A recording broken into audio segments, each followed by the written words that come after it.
My name is Newton Davis, and I hail from Saginaw, Michigan.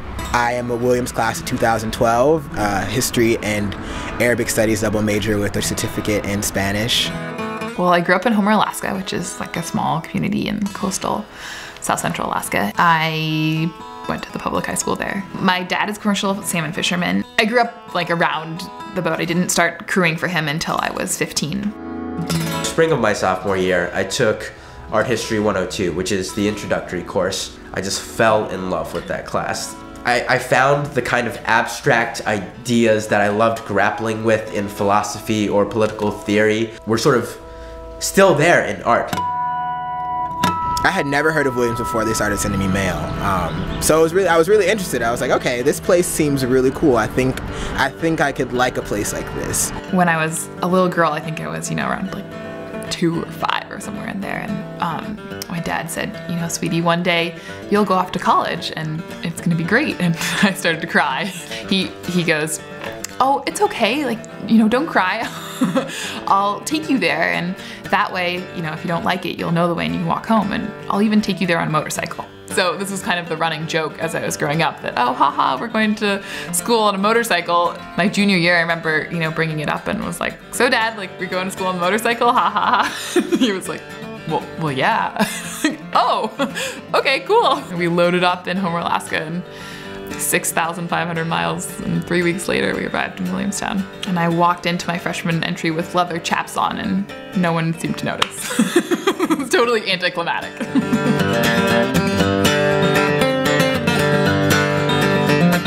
The most cliche thing about Williams is when people ask, oh, what's the best thing about Williams? And everyone always says, oh, it's the people.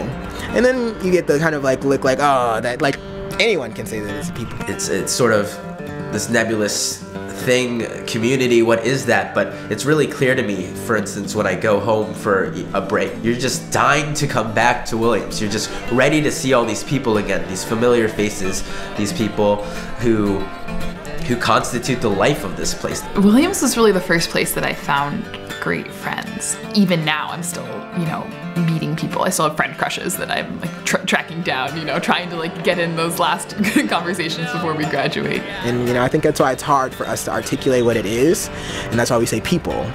But I think it's something a little bigger than that.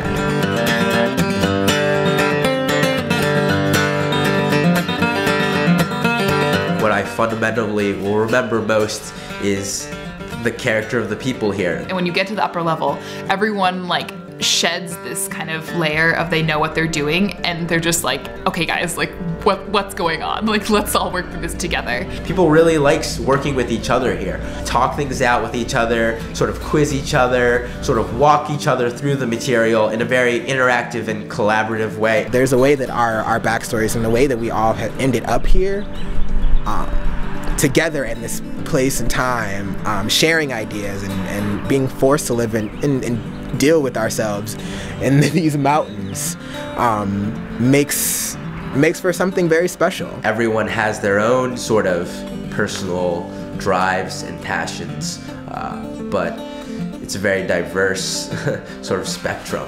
We can inhabit the same space and like share so many of the same feelings in ways that I don't know would have been possible, maybe 50 years ago. It's hard to shock someone with what you're going to do next year, Yeah, the future is always daunting and out there, but the job we take next year is probably not what we're going to do for the rest of our lives. This summer I'm working at a social enterprise firm in DC called Think Impact, and then in the fall I'll be moving to Philadelphia to start consulting at Accenture, doing management and strategic consulting. In my life, I struggle between the instinct to want to,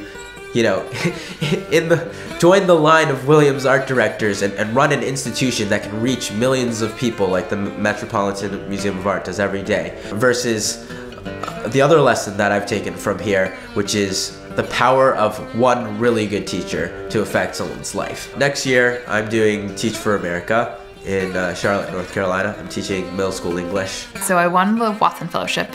It's for a year, sort of 12 months of independent study in countries that you've never been to before. So I'm going to New Zealand, Indonesia, Norway, and the Faroe Islands. I'm going to study commercial fishing. Whether it's green energy or food and resource management, water, clean water projects, sanitation and health, those kinds of things are things that our generation is going to have to think about. Ultimately, I like to have my own organizations that help to do those sorts of things. One thing that everyone seems to get excited about for each other is if someone's passionate about something and they're following those passions, then regardless of what it is, it's exciting to see them go there.